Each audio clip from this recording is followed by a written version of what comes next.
자, 여러분 우리가 이 예배를 드리게 되는데요. 주보를 보면 순서가 나와 있죠. 주보 한번 보세요. 오늘 한번 주보 보실까요? 예, 이렇게 순서가 임내송부터 축도까지 나와 있습니다. 이런 순서는 어떻게 정할까요? 예, 담임 목사 마음대로 정하는 게 아니라 하나의 지침이 있어요. 예배 모범이 있고 또 당회가 거기에 대해서 이렇게 결정하고 정하는데요. 성경에는 이 예배 요소들이 뭐가 있는지 있습니다. 그러나 이 세부적인 내용까지 성경이 다루고 있을까요? 사도신경을 해야 되나 말아야 되나? 주기도문을 해야 되나 말아야 되나? 여러분 우리 책 지난주에 받은 분들은 또 받으시면 안 됩니다. 예, 우리 이상문 강사님 알고 주시는 거 맞아요? 예, 모르니까요. 그냥 막 나눠주는 것 같은데요. 예. 자, 우리 이 책을 갖다가 이렇게 막 새 책만 세 권만 가지고 계시는데 들고 다니셔야 됩니다. 우리가 이게 딱 맞게끔 우리가 이게 출판을 해서 했기 때문에 받으신 분들은 오늘 보시고 이렇게 필기하지 마시고 반납하시고 이렇게 하시면 되겠어요. 자, 다시 들어가면 성경에 어떤 세부적인 것들은 있을까요? 찬양을 몇 곡 불러야 하느냐, 사도신경 주기도문을 해야 되느냐, 십계명을 해야 되느냐, 설교는 어떤 방식으로 해야 되느냐, 설교의 길이는 얼마야 되느냐. 여러분 성경에 설교는 딱 30분만 하세요 이렇게 돼 있으면 어떻게 해야 될까요? 장로님이 초시계를 재고 목사님 5, 4, 3, 2, 1 끊으세요 이렇게 해야 되겠죠. 예, 성경의 어떤 기본적인 원리와 개념들을 우리가 정하지만 세부적인 이런 부분까지 집착하지는 않죠. 예배에 반드시 이제 포함되어야 될 요소. 여러분 성경에 딱 보면 우리가 주보에 있는 이 예배 순서를 꼭 다 해야 되는 것인가? 예, 뭐 우리가 이제 이거 꼭 다 해야 되는 것인지 또는 찬양을 좀 많이 넣었으면 좋겠다. 예, 이런 생각이 들죠. 그 어떤 분들은 또 이런 순서 저런 순서를 넣었으면 좋겠다 이렇게 하시는 분들도 계세요. 또 다 필요 없고 그냥 말씀이 중요하니까 설교만 합시다. 말씀만 설교 강론만 하시죠. 이렇게 생각하시는 분이 있습니다. 예, 그렇지 않습니다. 예, 그리고 오늘 우리가 이제 예배에 반드시 포함되어야 될 요소는 초대교회 때에 보시면 사도행전 2장 42절 보니까 사도의 가르침을 받고 교제하고 떡을 떼고 기도하다. 그럼 여러분 가장 우리가 핵심적인 기본적인 예배 요소가 뭐라고요? 말씀 선포, 성도의 교제, 성찬, 그리고 기도. 예, 이게 굉장히 중요한 예배의 기본 순서고 요소들이라고 할 수 있어요. 그러면 성경 안에 있는 우리가 하고 있는 예배 요소들이 뭐가 있을까? 한번 보시면 이래요. 공적인 우리 신앙의 고백들이 있습니다. 여기 여러 곳에 나와 있죠. 그럼 사도신경을 왜 하는 걸까? 또 다른 쪽에서는 니케아 신경을 고백하는 교회도 있습니다. 예, 그러니까 각자의 신앙의 고백을 따라하지만 보편적인 우리 교회, 개혁교회 장로교회는 이 사도신경을 우리의 신앙의 고백으로 고백을 하고 있죠. 자, 그러면 이 찬송도 보니까 있고요. 공적인 기도, 성경 낭독, 그다음에 설교 많고요. 세례는 또 신약에 많이 있죠. 그다음에 성찬을 위한 기도, 또 성찬, 공적인 맹세.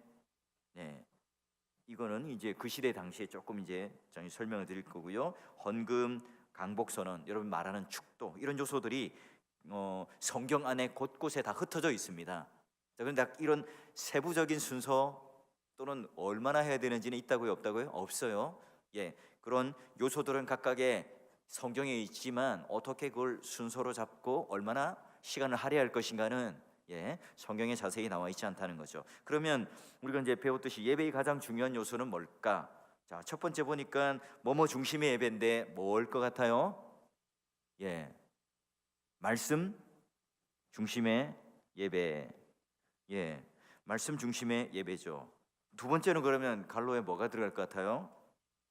예, 우리 늘 하잖아요. 성례 중심의 예배. 이 두 개가 가장 중요한 예배의 요소라고 할 수 있죠. 말씀과 성례가 예배의 중심을 이룹니다. 말씀이 중심이라는 말의 의미가 뭐죠? 설교 왕이다 이 말이 아니죠. 자, 예배의 부름부터 축도에 마치기까지 모두가 다 뭐 위에 있습니까? 말씀 위에 있다는 거고요. 말씀 순서 자체, 이 모든 그 주보에 나와 있는 순서 자체가 다 뭐예요? 메시지고 말씀이라는 겁니다. 어떻게 보면 기도도 찬송도 말씀을 통하여 곡조 있는 노래를 부르는 게 찬송이라 할 수 있고요. 말씀에 근거하여 하나님의 뜻을 묻는 게 바로 기도라고 할 수 있어요. 여러분 우리가 그래서 예배에 사용되는 찬송, 또는 뭐 이런 기도, 이런 그런 말씀 중심의 예배는 이 규정적 원리로 성경에 분명히 나와 있는 겁니다. 그러니까 하나님께서는 말씀하시는 분으로 우리를 초청하시고 우리는 듣는 존재로 지금 하나님께서 초청하셔서 이 예배의 자리에 나와 있는 겁니다. 말씀으로 우리에게 뭘 가르쳐 주세요? 죄를 가르쳐 주시고 또한 용서하여 주시죠. 이 말라기 시대 때 우리가 오전 예배 때 쭉 계속 보고 있는 것처럼 예배라고 하는 것은 이런 형식적인 어떤 그런 행위가 아니라 하나님과 우리 사이의 관계가 어떻게 되는가, 이 언약적 관계라고 하는 이 표현이 굉장히 중요합니다. 그러니까 예배라고 하는 것은 단순하게 말씀을 사용하는 것이 아니라 예배 전체가 말씀의 지배를 받아야 된다는 거죠. 그래서 우리가 감정 또는 어떤 그런 하나의 도구들 사용하는 어떤 퍼포먼스 이런 것들이 중심이 되어서는 안 된다는 겁니다. 그래서 항상 말씀이 중심이 돼요. 이 종교개혁자들은 그래서 예배의 중심은 항상 말씀을 강조했고요. 그리고 하나님께서 오늘 우리들에게 말씀을 배울 수 있는 가장 중요한 도구가 바로 예배라고, 설교라고 종교개혁가들은 생각을 했죠. 하나는 이제 성찬 중심의 예배인데요. 자, 말씀만 중세시대 때는 뭐 중요하게 여긴 것도 아니죠. 이 성찬만 굉장히 미신처럼 중요하게 여겼어요. 성찬도 사실 중요하게 여긴 게 아닙니다. 떡만 살짝 나눠주고 떡과 포도주는 사제들만 먹었던 거죠. 그러니까 본질적으로 지키지 못했습니다. 그러니까 종교개혁이라고 하는 것은 가장 중요한 게 바로 예배의 개혁이었어요. 말씀이 없었던, 설교가 없었던 미사, 그리고 성찬도 반쪽짜리 떡만 나누어 줬고, 게다가 그런 것이 어떤 신비적인 힘과 능력을 준다는 것으로 오해된 미신적인 제사였던 것을 개혁한 거죠. 그래서 칼빈은 이 성찬에 관련되어서 얘기하면서도 매주 할 것을, 그래서 말씀과 성찬이 그런 균형을 이루는 그런 예배가 바른 예배다.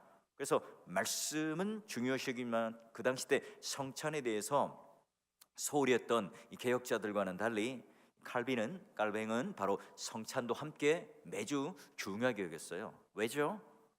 말씀은 듣는, 그리고 성찬은 보고 참여하는 것으로 했기 때문에 바로 이 잘못된 말씀과 성찬에 대한 바른 개혁을 깔뱅은 하고 싶었던 거죠. 우리 교단 헌법도 어떻게 되겠습니까? 성찬 예식에 관련되어서 웨스트민스터 신앙 고백 그리고 예배 모범을 따라 이렇게 나와 있습니다.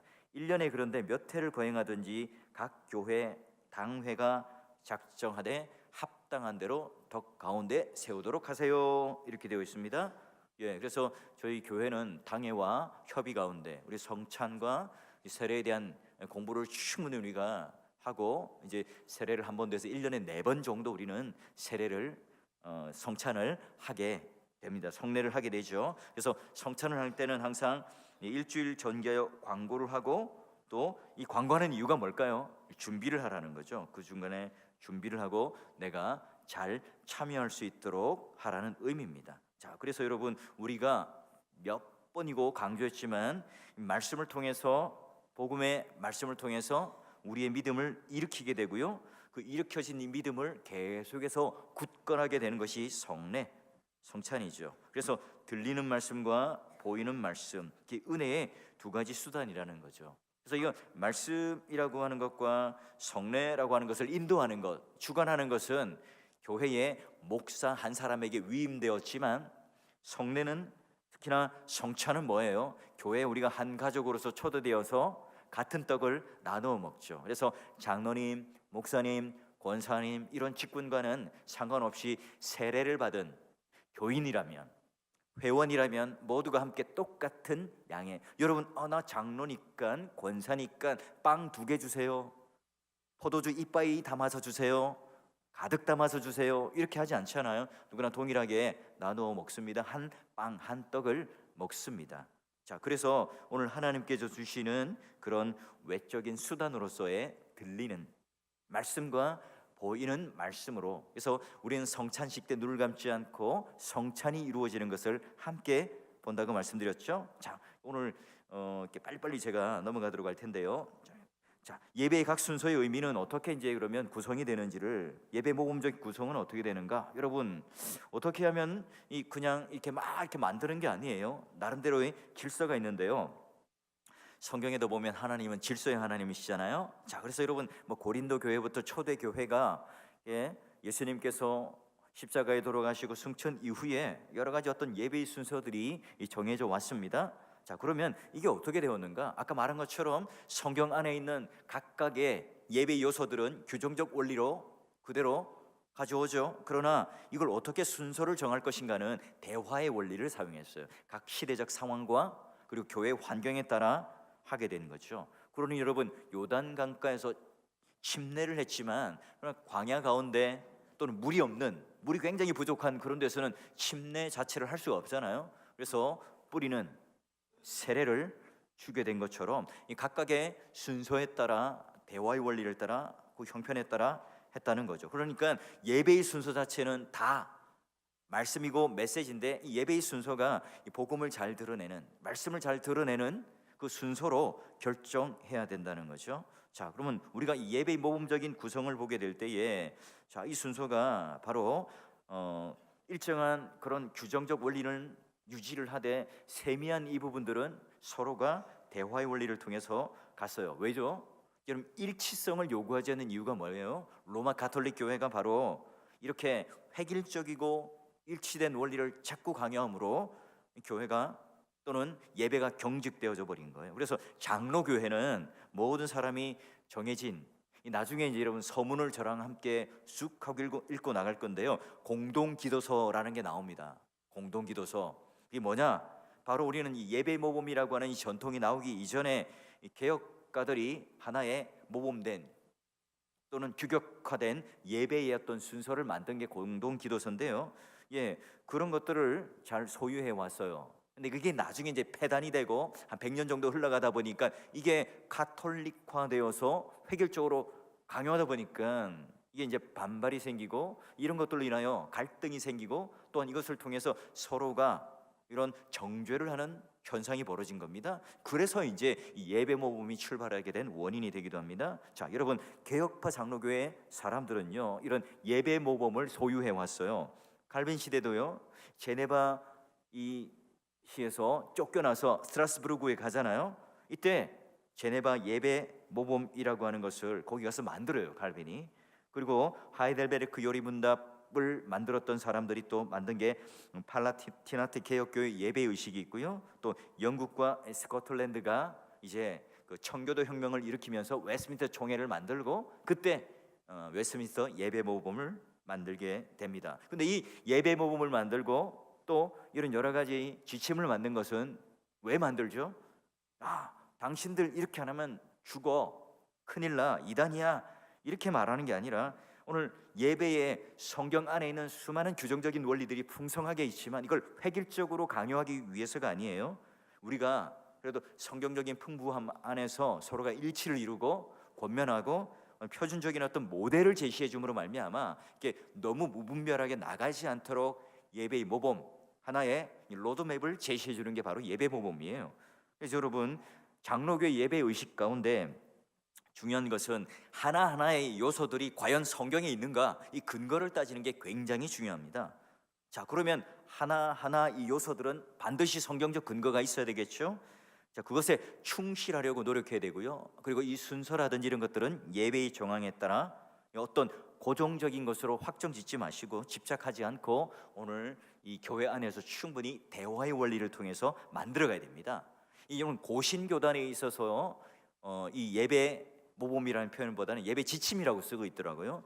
우리 이제 합동교단에서는 예배 모범이라고 하는 표현을 쓰고 있어요. 우리가 이제 웨스트민스터 신앙에 근거한 총에 근거한 그런 예배 모범이라는 표현을 쓴다면 우리 교단이 좀 더 맞는 합당한 표현을 쓰고 있는 거죠. 자, 그러면 다시 한번 할까요? 성경적으로 분명한 원리들은 이제 원리가 돼요. 규정적인 원리가 돼야 되고요. 성경적으로 분명하지 않은 것들은 관용과 포용의 정신으로 대화의 원리로 풀어가야 한다는 거죠. 우리는 그런 어떤 형식의 매이른 것에 경계를 하고 대신에 오늘 예배의 모범을 통해서 최소한 우리가 성경적인 원리는 무엇이고 또한 대화의 원리를 통해서 우리가 인본적인 요소를 빼고 하나님께 예배를 드릴 수 있는 우리 안에 가장 중요한 최적의 순서는 무엇일까를 고민하고 또한 그것을 공부해서 나가야 되는 거죠. 그러니까 예배라고 하는 것은 다시 한번 말하자면 이 언약과의 관계예요. 이게 언약과의 당사자의 대화죠. 예배라고 하는 것은 하나님과 우리가 뭐 하는 관계예요? 대화를 하고 인격적인 관계를 하는 게 예배입니다. 또한 예배 안에서는 하나님과 우리와의 관계뿐만 아니라 우리 회중들, 성도들과의 관계 속에서도 바로 대화를 하고 인격적인 관계와 교제를 나누는 것이 예배예요. 그러니까 예배라고 하는 것을 여러분 대화를 할 때 획일적으로 하지 않잖아요. 누군가를 만날 때 어떤 규정적이게 뭔가 시나리오가 다 있어서 하는 게 아니죠. 그건 연기죠. 연극이에요. 그러니까 여러분 언제나 언약 당사자들의 자발적인 반응, 그 성실함에 예배가 반응해야 되고 또 반영되어야 됩니다. 성경적인 원리에 저촉되지 않는다면 우리는 자유함을 누리면서 그 규정적인 원리들을 대화의 원리를 통해서 만들어갈 수 있다는 거죠. 여러분 그럴 때 예배가 뭡니까? 그 자율성이 강조되고 하나님을 만나고자 하는 그 진심과 진리와 영에 의해서 또한 진정성에 의해서 하나님께 예배를 드릴 때 그 예배는 폭발적인 하나님을 향한 그 사랑에 대한 반응으로 나아갈 수 있죠. 이 규정적인 원리로 이만큼 헌금을 해야 됩니다. 딱 주면 어때요? 딱 거기까지죠. 그러나 오늘 내가 하나님을 향하여 가지는 이 자발적인 마음, 하나님 은혜에 대한 감사의 마음이 있다면 그 규정해준, 정해준 그 틀을 벗어난 하나님을 사랑하는 최선의 것이 아니라 최고의 것을 드릴 수 있는 자유를 누릴 수 있는 그런 은혜를 우리는 누릴 수 있다는 거죠. 자, 그러면 여러분 이 구체적인 지침 이런 것들은 뭐 예배자의 복장 또는 뭐 주기도문 또 말 동작 또 어디에 구성 요소를 두고 해야 될 것인가, 이런 것들은 바로 규정적인 원리로 되어 있지 않습니다. 그래서 각 당회의 대화를 통해서 재량에 따라서 적용하는 것이 좋다는 거죠. 여러분 그래서 역사적으로 우리가 예배에 적용하는 순서, 여러분 깔뱅이 이제 줬던 이게 바로 이제 지금 나와 있는 이 그림이 바로 한 14가지 정도의 그런 순서였어요. 보니까 기원을 하고 영광송을 하고 오늘날 이제 죄의 고백들이 이제 사죄의 선언들이 잘 안 하죠. 이게 획일적으로 변할 수 있다 해서 잘 안 하고요. 다 보니까 시편 찬송을 했어요. 그리고 재밌는 게 가난한 자들을 위한 구제 헌금을 했습니다. 그리고 주기도문과 사도신경을 어떻게 해요? 이어서 해요. 재밌죠? 그리고 시편 찬송을 하고 아론의 축복기도, 축도를 민수기에 있는 아론의 축복기도를 했다는 거죠. 자, 가난한 자들을 위한 구제 헌금은 왜 했을까? 그 당시 때 왜 그랬을까요? 이게 그 청교도 혁명이 일어나고 막 핍박을 당해서 다 숨어서 간 곳, 뭐 네덜란드 낮은 지역 또는 저 산에 뭐 이렇게 카타콤 또는 저 위에 이렇게 스위스 산 꼭대기, 뭐 지금은 여러분 우리가 관광지잖아요. 가면 뭐 이렇게 융프라 올라가서 이렇게 사진 이렇게 딱 찍고 뭐 얼어 죽는데 막 나가서 막 이렇게 하잖아요. 근데 그 당시 때는 뭐 아주 낙후된 그런 도시였어요. 영국에 있는 중산층들이 도망을 가서 거기서 이제 시계라든지 또는 공업, 정밀 공업을 하는 사람들이 이 스위스에 정착하면서 이제 그렇게 경제를 일으켜 낸 겁니다. 근데 그 당시 때 이제 다 뭐예요? 피난민들. 스트라스부르도 마찬가지고요. 프랑스와 독일과 이 경계에 딱 넘어서게 되면 다들 도망가서 그 변두리에 살았던 겁니다. 스위스도 마찬가지고요. 이제 그런 사람들이 오니까 어떻게 합니까? 구제헌금도 하고 또 일자리도 취업도 이렇게 알선해주기도 하고 또 뭐 과부 또는 여러 가지 이제 뭐 미망인 이런 사람이 있다면 또한 결혼, 오늘날로 치면 뭐 소개서처럼 그렇게 연결도 시켜주고 했습니다. 칼빈도 역시 미망인과 결혼했잖아요. 자, 보시면 예배의 변천들을 보면 구약 제사 제도의 폐지, 뭐 우리가 설교 시간에 늘 말하니까 쓱 넘어가도록 하죠. 구약에 있는 제사들을 신약에 있는 예수 그리스도가 바로 제사와 제물과 대제사장 모든 것들을 다 통합하여서 한 방에 끝냈다. 영단번의 제사로 폐지하고 끝냈다 하는 것을 말하죠. 그래서 예전에는 건물이 성전이었지만 지금은 예수 그리스도와 함께한 몸이 바로 교회죠. 그래서 우리는 바로 다 함께하는 교회가 되고요. 그래서 예배의 초점이 제물, 제사, 제사장, 성전 이런 것에서 뭐로 옮겨갑니까? 예수 그리스도로 옮겨가죠. 자, 그래서 신약교회 이제 모습을 한번 가보면 말씀의 예전을 볼까요? 이렇게 딱 돼 있습니다. 성경은 이때 보니까 시편 찬송을 다 계속했어요. 그죠? 그리고 성찬부터 해서 평화의 입맞춤이라고 하는 것을 통해서 이제 교제를 하고 나중에 헤어졌던 것을 볼 수가 있습니다. 자, 그래서 그 뒤에 사도 시대 때, 이제 교부 시대 때의 그런 예전을 보게 되면 시편 찬송이 그대로 있습니다. 그리고 이제 평화의 입맞춤을 이 중간에 하게 되고요, 성찬을 하게 되네요. 그래서 이제 이 뒤에 있던 평화의 입맞춤 시대가 앞으로 옵니다. 이렇게 해서 1, 2부가 예전이 나누어졌던 것을 볼 수가 있고요. 이제 3, 4세기 시대 때 가보면 시편 찬송이 그대로 있었고요. 이게 그대로 거의 비슷하게 내려오게 되는 것을 알 수가 있어요. 3, 4세기 예배 때부터는 나름대로 이제 교부들이 기록을 잘해서 교회의 어떤 예법이라든지 예배 모범들이 그나마 좀 많이 남아 있습니다. 자, 그래서 그 절에 오면 예배 인도자가 인사를 하고 회중이 화답하는 그런 대화 형식을 통해서 모든 그런 예배가 좀 고상하고 이제 질서 있는 모습으로 차츰차츰 변해갔죠. 그래서 여러분 그 당시 때 이제 성경을 낭독할 때는 다 일어섰어요. 다 일어서 가지고 성경을 낭독할 때 이제 느헤미야라든지 이런 쪽에 이제 모습을 보면서 그때는 다 서서 예배를 드렸잖아요. 성막 안에는 의자가 있을까요? 없죠. 그래서 다 서서 말씀을 이렇게 성경을 읽을 때 듣고요. 또 무릎을 꿇은 자세로 기도할 때도 항상 손을 올려놓고 했던 그런 어떤 모습들이 있었습니다.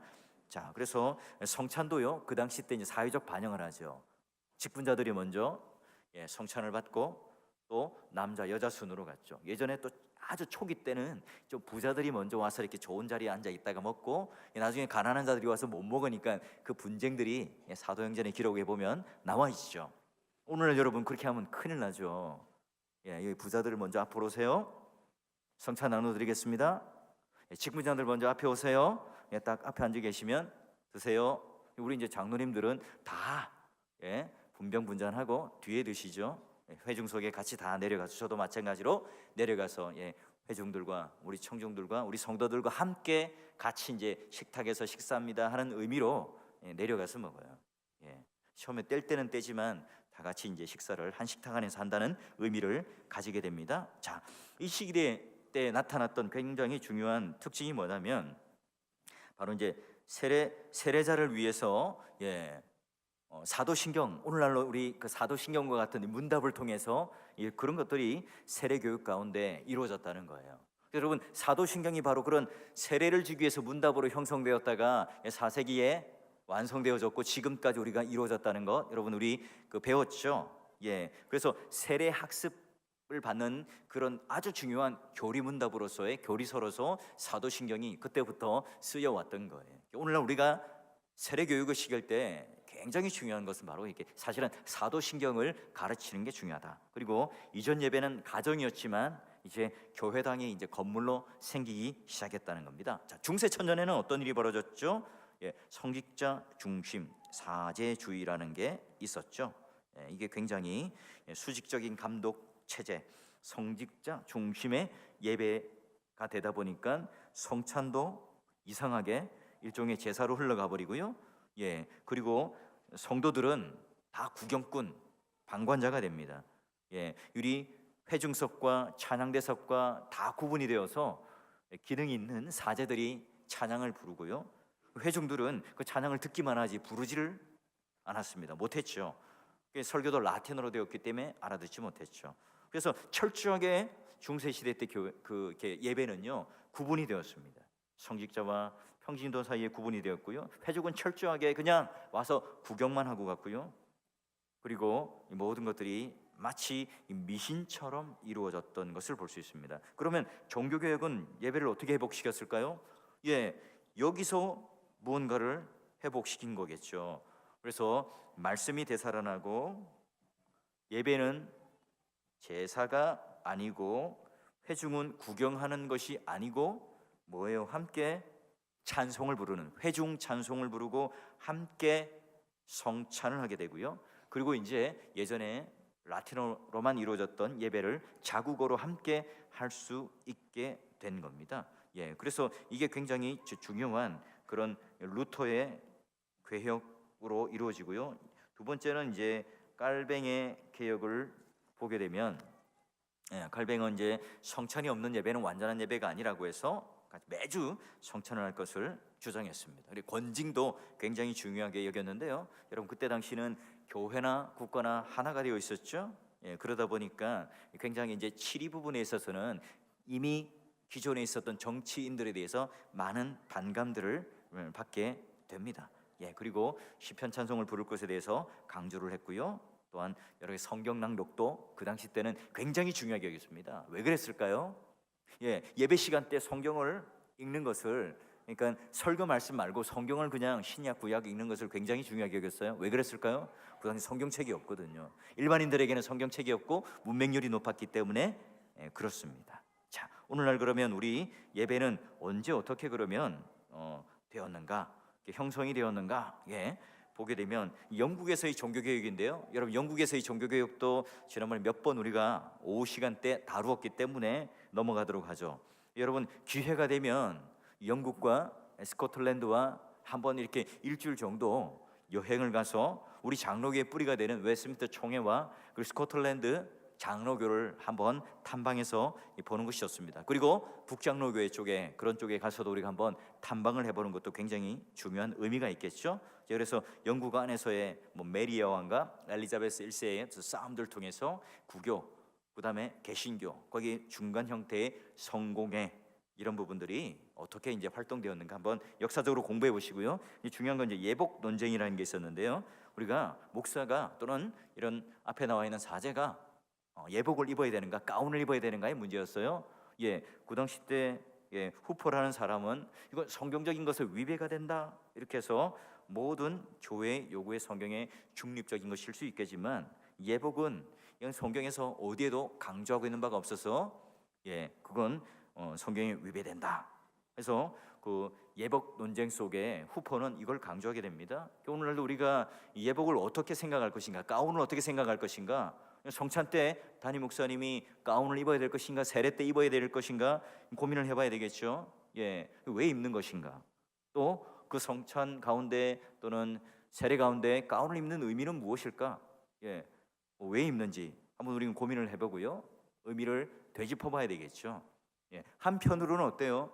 이 가운을 입는 것 자체가 이 과거에 사제주의적 영향이다, 또는 이와 같이 성경에서 정확하게 규정적 원리로 우리에게 말하고 있지 않으니까 해서는 안 된다 하는 분이 있고요. 또 한 부류는 아니다, 이게 우리의 어떤 신분과 우리가 가지고 있는 위치를 드러내어서 말하는 게 아니라 우리의 죄를 가리고 우리의 모든 것들, 연약함을 가리고 내가 목사이지만 성례를 할 수 있는 것에 대하여 내가 그런 자격적인 요소가 없지만 그런 것을 가리는 의미로서 입을 수 있다, 이런 얘기들이 사실은 지금은 오가고 있는, 학자들 사이에 오가고 있는 얘기예요. 자, 그리고 웨스트민스터 예배 모범의 이 작성은요, 이게 1643년에서 해서 45년 했으니까 약 2년이 넘는 기간 동안 회의를 해서 만들었습니다. 이게 이제 우리 장로교 선교사를 통해서 한국 교회에 전해졌고요. 대한예수교 장로의 헌법의 예배 모범의 근본을 이루는 바탕, 이걸 모범으로 해서 만들어냈다는 거죠. 자, 이제 굉장히 이제 여러분 진짜 이제 서론이까지예요. 서론이까지고 여러분 이제 책을 딱 펴보시면 이 목차가 이제 있지는 않을 것 같은데요. 자, 어떻게 되냐면 여러분 오늘 우리가 해야 될 게 서문을 떼야 돼요. 서문을 떼야 되는데 시간이 애매하긴 한데요. 자, 서문이 아까 왜 나왔죠?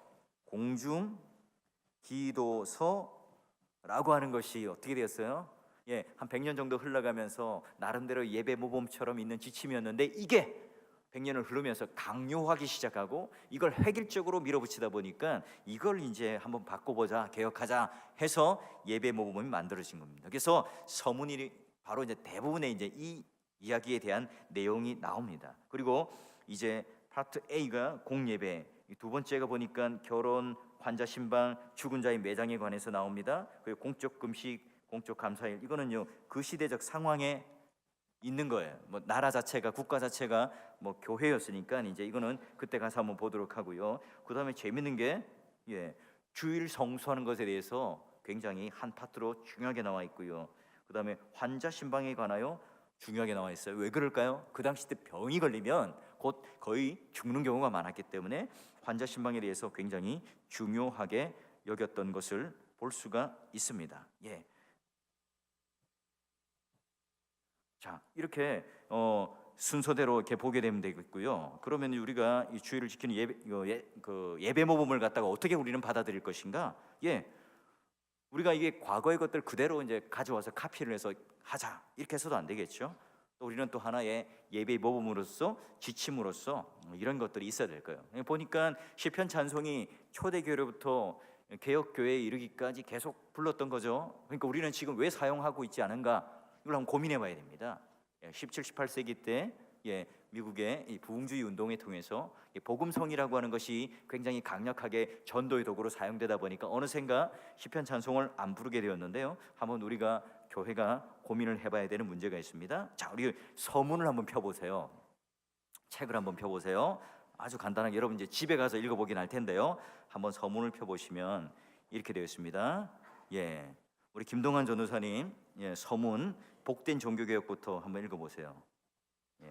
복된 종교개혁 초기에 지혜롭고 경건한 우리 조상들은 많은 것을 바로잡기 위해 예배 질서를 공표하는 데 관심을 가졌으니 이는 그들이 말씀에 비추어 하나님께 드리는 공예배에 헛되고 잘못되고 미신적이고 우상 숭배적인 것들을 많이 발견했기 때문이다. 여기서 멈추면 말씀에 비추어서 하나님께 드리는 공예배에 헛되고 잘못된 것을 우상적인 숭배적인 것을 개혁하겠다 되어 있죠. 그러니까 뭐죠? 말씀의 규정적 원리를 가지고 우리는 한번 보겠다는 거예요. 자, 그리고 이것이 한번 읽어보세요.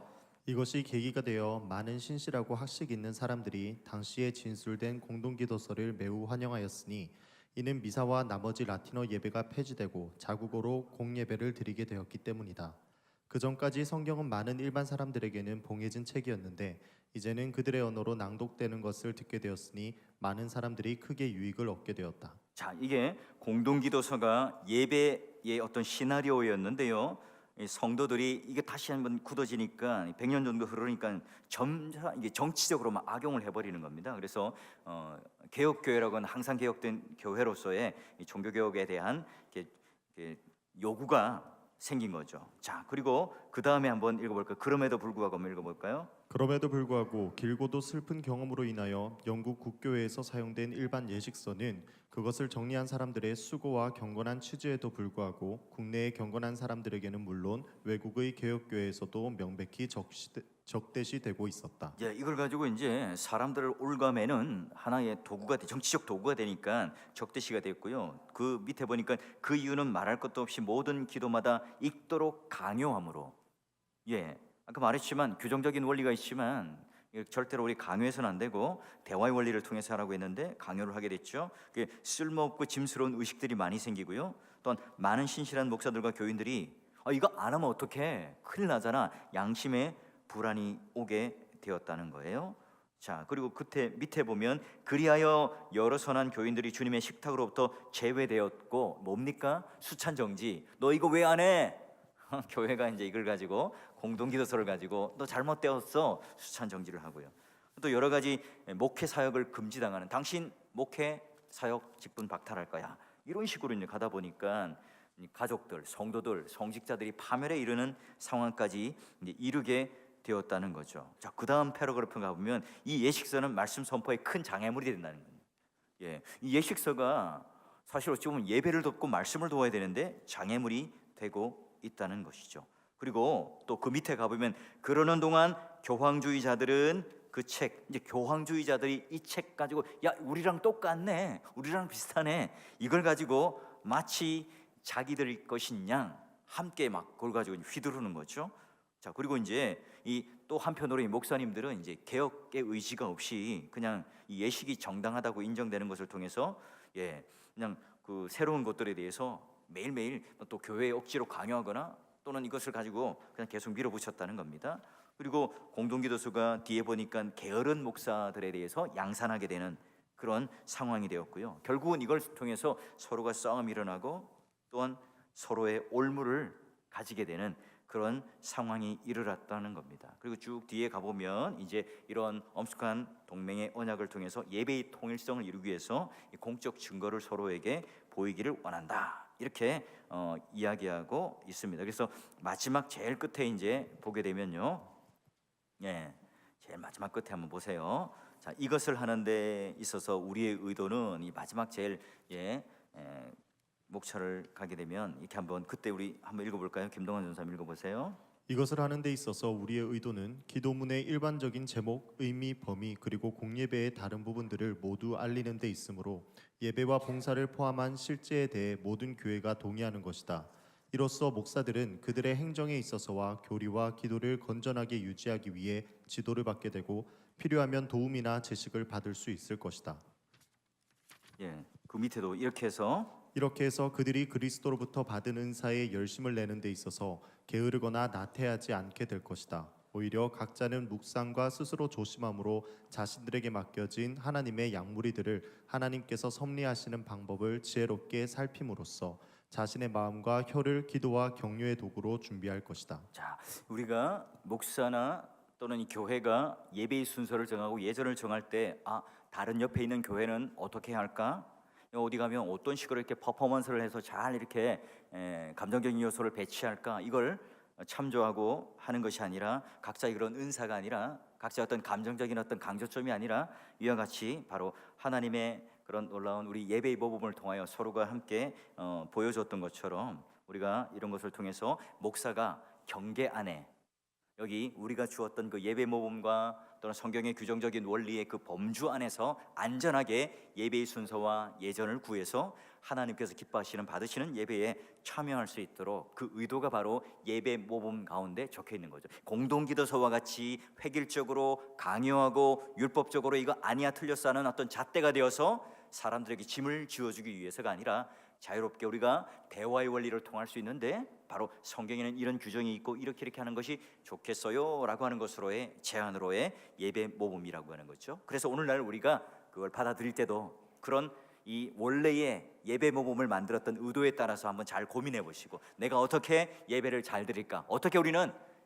이렇게 하나님 기뻐하시는 예배를 드리게 될 것인가, 우리 남은 8강을 들으면서 고민해 보시고 오늘 우리 교회는 어떻게 앞으로의 예배 예전과 예식과 순서를 마련해 나갈 것인가 함께 여러분 공부하시고 고민하심으로 말미암아 더 깊은 은혜가 있는 예배로의 참여 또한 하나님께서 기뻐하시는 예배로서 여러분 나갈 수 있기를 바라고요. 제가 기도할게요.